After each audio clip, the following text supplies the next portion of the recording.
sorry I didn't see you there. If you're anything like us, you know that there's nothing worse than wasting a sick pump on bad lighting. That's why we're in this home gym today to install some Cove lighting to amp up the mood, to make this place look even cooler than it does right now. So stay tuned, we're gonna show you exactly how we do it.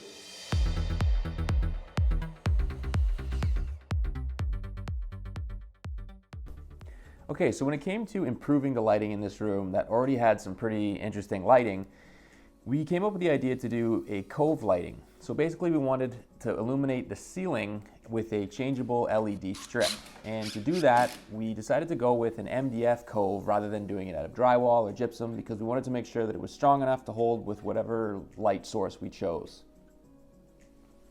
Okay, now that we've got the support screwed into the studs, we're gonna hang our MDF shelf that's gonna hold our strip lighting all the way around the room. So we're gonna go ahead and do that now. So we added our structure by securing 2x4s to the studs all the way around the room.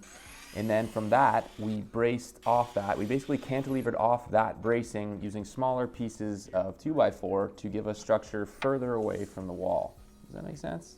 You'll see, you'll understand. So at this point, it was time to make our shelves, or the coves that would be holding the lighting. And what we decided on aesthetically was to have a 10-inch section of Cove with a 2.5-inch lip to A, block the light source, and B, provide a return for the Cove.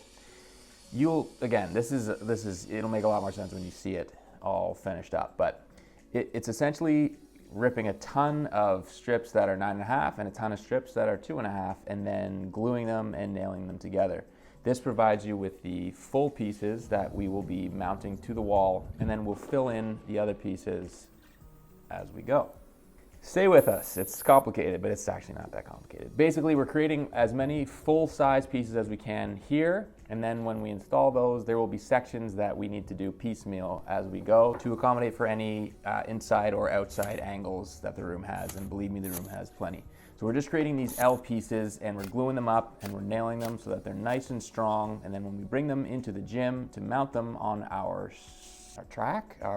structure, that they'll hold up nicely. That's the goal here. We want to provide them with something that will survive and will last and won't crack, and we basically wanted to make this thing so strong that no one will ever have to do anything to it again after we're done. So we glued up all of the structure. We used construction adhesive along the entire thing, and then we screwed it into our blocking, and then attached all the pieces, all the full pieces that we could, and glued those seams. So as you can see here, we are making sure that the seams line up nicely so that when the glue sets, they are flush. We'll also be filling and sanding all that later, so don't worry too much, but you want them to be as close to flush as you can right off the get-go. And the glue is going to be your best friend when it comes to making sure that this thing stays the way you leave it when you install it. So we like to use lots of wood glue on all the joints, and even here we're utilizing CA glue. This is instant glue that has an activator, so once you glue it up and spray it, it hardens almost immediately, and it locks MDF in place as strong as any other glue. So you won't break those miters. Those miters will stay tight for their entire lifespan. And as you can see here, this is one of those sections that we did piecemeal. Basically, we had full pieces, and then we installed the flats and then capped them off with a miter because it was a lot easier than prefabbing those. So once those were in, it was a matter of filling in the rest of the uppers, let's call them, the rest of the caps. For every place that needed it. We went along and glued those in and then nailed those in as well. And these caps, I had clamped blocks of wood to sit them on to make sure that they would join at the exact same angle without having to fuss too much. You just want to make sure that the joints stay flush. Okay, so now that the shelves are all up and in place, we've got some finishing to do. Because we chose to use MDF, the cut side is going to be unfinished, so we're going to sand that back. We're going to fill it with some wood filler.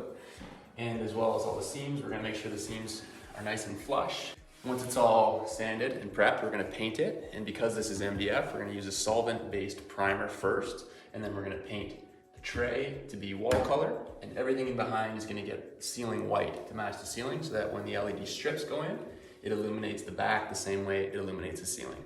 That's gonna be really cool.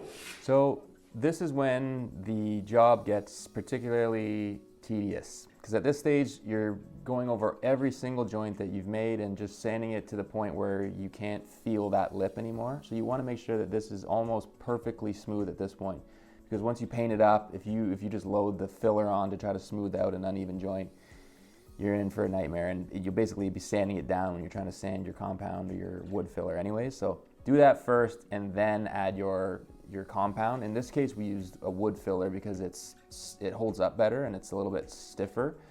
It also fills the end grain. I think I talk about that later actually. It fills the end grain of the MDF. So as you can see, the bottom edge of that front cap will be exposed. Here we go. Okay, so at this point, I've got the wood filler on the cuts or the end grain of the MDF, and it's nice and dry. So I'm going back with the sander. In this case, we're using the Mirka Deos, but you can use any hand sander or even an orbital sander. Just set it to a really low setting, and then what you're trying to do is just knock down the edges of your wood filler. And because this is MDF, and MDF has really, really sharp edges when you cut it, we want this to mimic a drywall bulkhead. So what I'm doing now is I'm going back and I'm softening the edges with this Deos on a really low setting. So I'll show you what I'm doing just to take these edges down to make it mimic drywall instead of MDF. So this is the point in the project when you're going to be very, very thankful that you have an automatic sanding device of any kind. You do not want to be doing this by hand. Your hand will fall off. You'll regret it. Invest in some, you know what? You sand however you want to sand. But we were thankful we had the Mirka here, and I don't think we'd do it if we didn't have this. Because you sand a lot of wood filler and a lot of MDF. And then once it's sanded, as I previously mentioned, we're going to seal the whole thing with a coat of primer. And I think we use solvent primer here, but again, just prime it up. And then, like our dad always says, it never looks better than when you caulk the seams. That's the point when this job goes from, yeah, it's pretty good to looking like, okay, this is gonna be amazing. This thing's gonna be very cool. Thanks, Dan, for doing all that, by the way. That's Dan in the hat. You may notice after priming it that the MDF is, well, there's no grain in it, but it can get rough after it gets a coat of paint on it. So it's a good idea, even when it's not MDF, always sand down your primer. It makes your top coat's a lot smoother. So quick sand, and then you're gonna top coat the entire thing. So in this case, a fun little tidbit is that we painted this with the can of paint that we thought was exactly the same as the wall. So we just basically painted the Cove and just a little cut in onto the wall. But I later found out that it was different and repainted the entire room. But that's not what this video is about. This video is about Cove lighting. And so for that purpose, all you have to do is paint your Cove lighting. Now the fun part, adding the lights. We use the Philips Hue strip lighting, but you can basically use any LED strips that you want. Whatever one you choose, whatever price range you want, use those. There's tons of good ones out there. You can get cheaper ones. You can get more expensive ones that do all kinds of funky things. Time for a test run. 3, 2, 1, fly.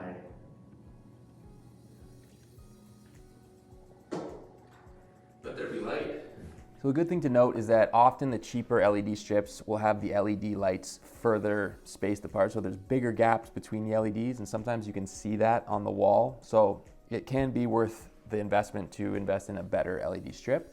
And as for the power source for this, we had our electrician wire constant power to the Cove. So we had a plug that we could plug any LED into. What's up? Working on my lights over here, don't mind me. So now that we've got the lights set up where we want them, I'm just removing the backing on the double-sided tape and securing them to our strips so that they're permanently in place. And the light source is going to be uninterrupted the whole way around. Trippy when you look at that. And because we went with the Philips Hue LED system, we're able to switch that wirelessly. But there is an infinite amount of ways to do this. Every company does it differently. Just pay attention to the LEDs that you use, and this could be yours. All of this could be yours. I'm gone. I'm done here. Take it away, me. It doesn't actually work that way, but it does work, and it looks amazing. This simple shelf Cove lighting system, you could say we've made a huge improvement, a Philips huge improvement to the lighting in this gym space. It's cooler than it was before. Yeah, it was pretty cool. It was pretty good before, but now, time for a workout. Thanks for coming by. Till next time. Yeesh, a lot of bad puns, and there's no way I'm working out in that outfit. Sorry, folks. Hell of a Cove lighting build, though, you gotta admit.